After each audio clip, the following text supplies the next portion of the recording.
Halo, perkenalkan nama saya Kevin Renaldo dari Universitas Bina Niaga Bogor, Fakultas Komputer, jurusan Sistem Informasi kelas B. Di sini saya akan mempresentasikan jawaban untuk UTS saya dalam mata kuliah Advanced Algorithm. Dimulai dari nomor 1, soalnya bisa dilihat di gambar yang saya tampilkan.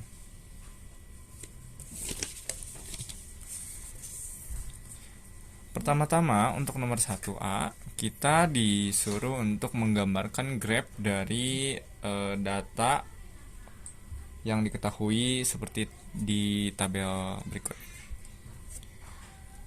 Oke, di sini ada 14 rute ya dengan jarak dan kecepatan berbeda. Untuk memudahkan, pertama-tama kita akan membuat titik rutenya dulu dari A, B, C, D, E, F, G.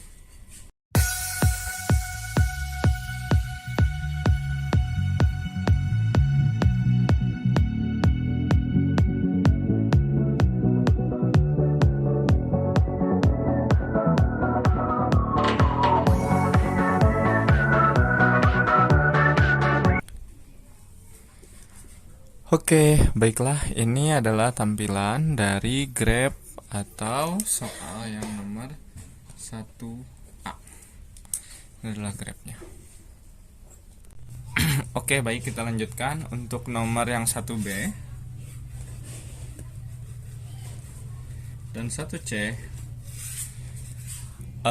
Mana jarak yang dikatakan terdekat dan tercepat? Jika dikatakan yang tercepat untuk bagian B, kita bisa memanggil jarak dari A ke B ke E lalu ke G. Karena sebenarnya dari grafiknya pun, dari grafnya bisa kita lihat satu-satunya titik yang menuju ke G ya, bisa kita lihat di sini. Satu-satunya titik yang menuju ke G hanya bisa melewati dari E. Sedangkan satu-satunya titik yang bisa muncul dari E ini adalah dari B, dan satu-satunya yang dari B hanya dari A. Jadi satu-satunya jarak yang bisa kecepatan dan rute yang bisa kita pakai adalah dari A ke B ke E dan ke G, seperti itu. Dan ini juga dikatakan tercepat. Kenapa? Karena dari A ke B hanya membutuhkan 2 jam berarti ya. Dari B ke E hanya membutuhkan 1 jam. Dari E ke G hanya membutuhkan 1 jam. Sorry, yang ini juga 1 jam. Ini 1 jam juga. Karena dia 2 km per jam ya. Dia 2 km per jam, jaraknya 2 km. Berarti dia bisa menempuh dalam waktu 1 jam. Ini bisa ditempuh dalam waktu 2 jam.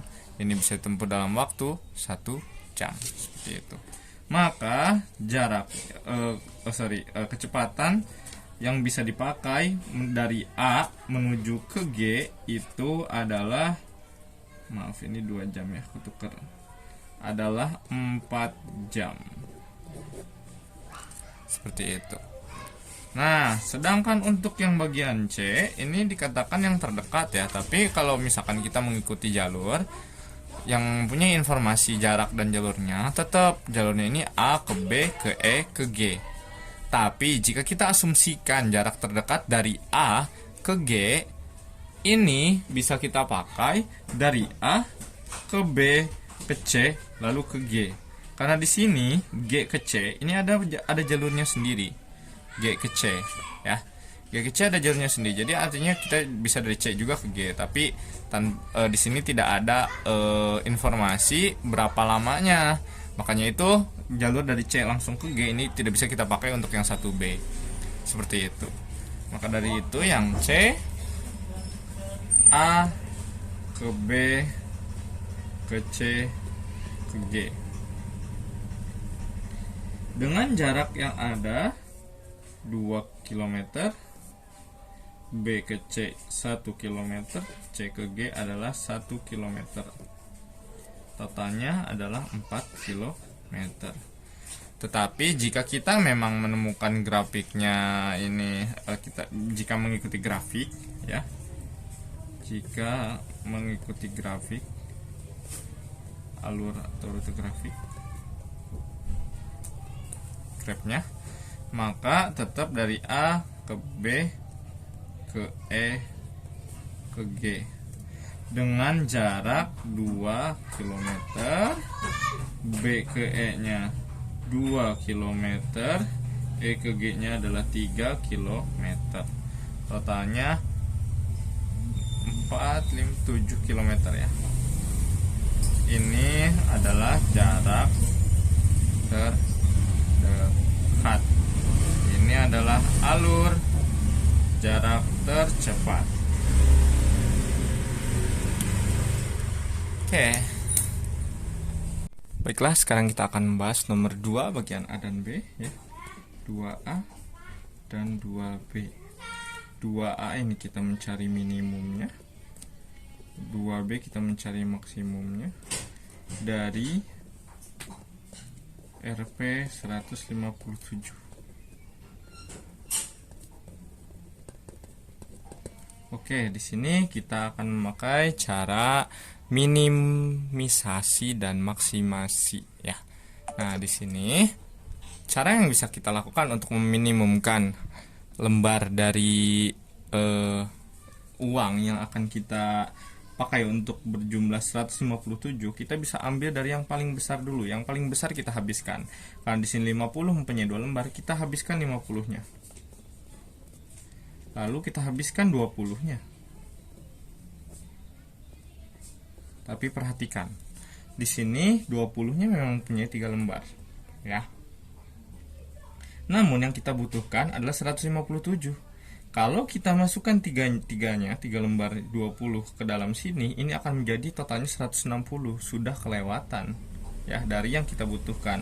Karena yang kita butuhkan hanya 157. Maka yang kita pakai hanya 2. Totalnya sudah 140, kita ambil 10 satu.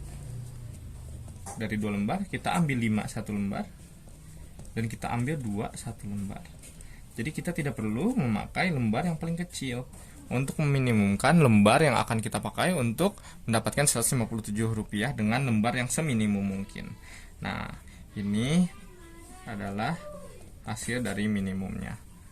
Ini 100, kesini 140, 150, 155, 157. Dengan cara minimasinya adalah 100 dari 157 ya, seperti inilah.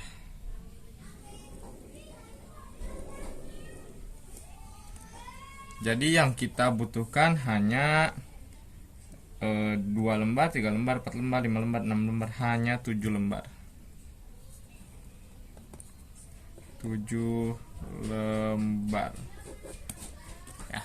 Lalu untuk maksimum ini akan kita kerjakan sebaliknya. Kita bakal ambil dari yang paling banyak dulu. Dari 1. Ada 5 lembar, kita pakai semua. Nah, untuk 2-nya kita hanya pakai 1 lembar. Karena kita membutuhkan angka yang ujungnya 7. Ketika 2-nya dipakai dua-duanya, ini akan menghasilkan angka 9. Dan ketika ditambahkan dengan angka berapapun yang ada dalam lembaran rupiah di sini, itu tidak akan menghasilkan angka 7. Maka dari itu ini cukup 1 saja. Lalu 157 kita ambil 5 lembarnya, Rp 5 rupiahnya 4 lembar, semuanya kita ambil. 10-nya 2 lembar. Ini totalnya sudah 7 ya, ke sini sudah 7. Dari sini ke sini sudah 27 ya. Dari sini ke sini sudah 47. Nah, di sini berarti kita pakai 1 lembar lagi. Kita pakai semua dari yang 20. 47 tambah 60 adalah 107. 107 tambah 50 jadinya 157. Jadi di sini 5, 7, 27, 27 tambah 20, 47, 47 tambah 60, 107 tambah 50, 1 lembar 157. 50-nya juga hanya kita pakai 1 lembar karena sudah memenuhi angka 157 yang kita butuhkan tadi.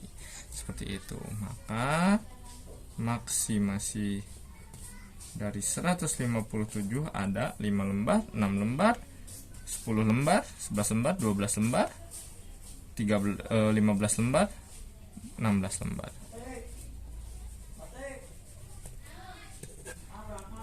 Terima kasih telah mendengarkan. Itulah jawaban untuk hasil ujian tengah semester dari Advanced Algorithm atas nama Kevin Renaldo. Terima kasih.